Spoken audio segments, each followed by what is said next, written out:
जब हम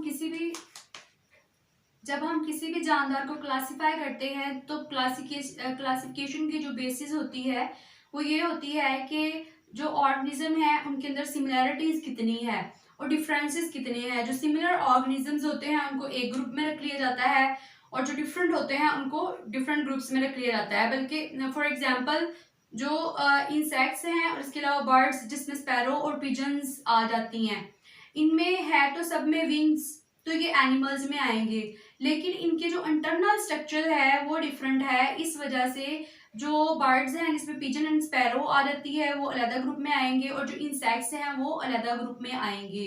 तो जो ग्रुप्स बनाए जाते हैं वो इंटरनल और एक्सटर्नल स्ट्रक्चर, मतलब जो अंदरूनी सिस्टम है और जो बाहर का जो स्ट्रक्चर है उसकी बुनियाद पे डिफरेंट ग्रुप्स में ऑर्गेनिजम्स को डिवाइड किया जाता है। और इसके अलावा डेवलपमेंट के दौरान जो स्टेजेस हैं उसको देखा जाता है। मतलब ये कि जब ऑफस्प्रिंग बनता है, फर्टिलाइजेशन होती है, ऑफस्प्रिंग बनता है और ऑफस्प्रिंग बनने के बाद डिफरेंट डेवलपमेंटल प्रोसीजर से वो गुजरता है। तो फॉर एग्जांपल अगर एक जो बटरफ्लाई है एक फेज से गुजरती है, पहले वो प्यूपा बनती है, उसके बाद कैटरपिलर बनती है, फिर उसके बाद पूरी की पूरी जो है वो बटरफ्लाई बनती है।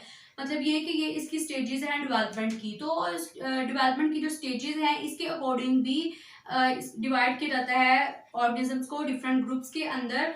और इसके अलावा स्टेजेस ऑफ डेवलपमेंट के अलावा जो डीएनए का स्ट्रक्चर है उसके अकॉर्डिंग भी जो ऑर्गेनिजम्स हैं उनको क्लासिफाई किया जाता है कि डीएनए का स्ट्रक्चर जो है वो किस तरीके का है, किस नोयत का है। फॉर एग्जांपल अगर आप बैक्टीरिया में देखें तो बैक्टीरिया में जो डीएनए है वो राउंड होता है, जबकि जो एनिमल्स हैं उनमें डीएनए और तरह का होता है, कुछ प्रोकैरियोट्स होते हैं, कुछ यूकैरियोट्स होते हैं।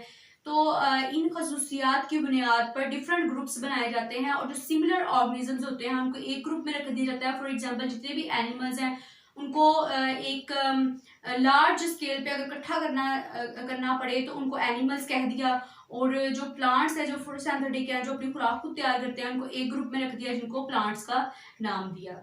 Thank you.